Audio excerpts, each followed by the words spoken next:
What are Islamic humanities? Well, let me start with a question. If I come to you as an expert in humanities, dressed like this, does it inspire more confidence and credibility from an academic perspective than if I come dressed like this? So in most universities, I think I would have more credibility if I came in to give a lecture or a talk in a humanities faculty or a department related to humanities if I was dressed like this. Actually, I'm quite comfortable dressed like this. What I'm trying to say, though, is not a major statement about fashion.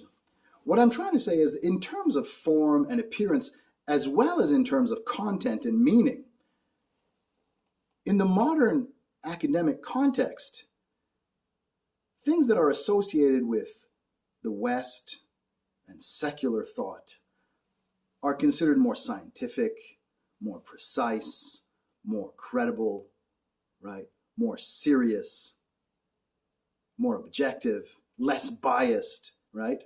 Than things that are associated with other traditions, such as Islam, but also other great traditions of the world, right? Confucianism, indigenous American intellectual thought, African thought, etc. What I'm trying to propose here is that an Islamic humanities perspective is one which approaches the same questions, right? We want to know the same questions as other traditions, right? We want to know what it is to be human, right? What it means to be human interacting with other humans, other beings, other levels of reality within the cosmos, what it is to be a human interacting with reality and trying to approach and understand the real, right? Trying to live the good life. All of these questions are ones we share with people who are non-Muslim, of course, as Muslims. And the idea of an Islamic humanity is not to only speak to other Muslims. Indeed, as Muslims, we're used to interacting with non-Muslims all the time.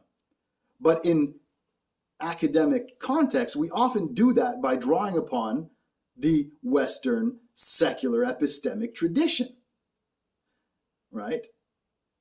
And that doesn't prevent us being Muslim. Similarly, a non-Muslim should be able to engage with us when we are approaching these questions from our own perspective, from our drawing on our own intellectual tradition. They should be able to learn from us and benefit from our knowledge.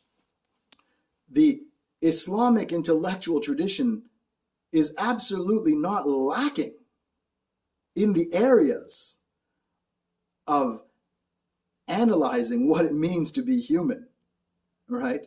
On all of the areas that affect humanity and human beings.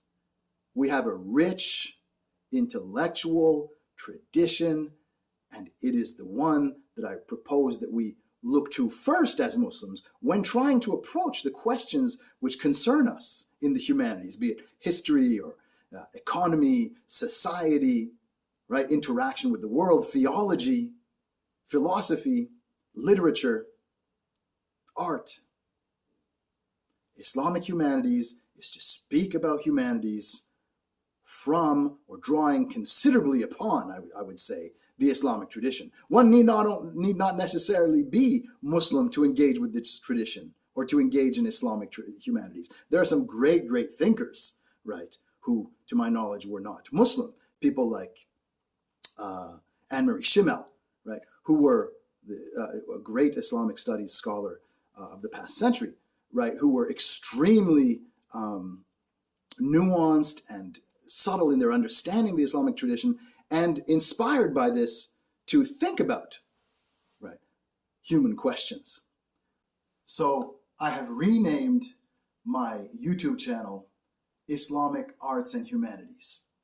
And this introductory video that you're watching right now is basically laying the groundwork for me to explain to my viewers what it is I'm trying to develop here on this channel and in my research in general, and welcome and engage people, right, to explore the human experience from the perspective of the Islamic tradition, the Islamic scholarly and intellectual tradition and artistic tradition as well. I didn't really take the time to explain what Islamic arts are because I thought it was more self-evident than Islamic humanities.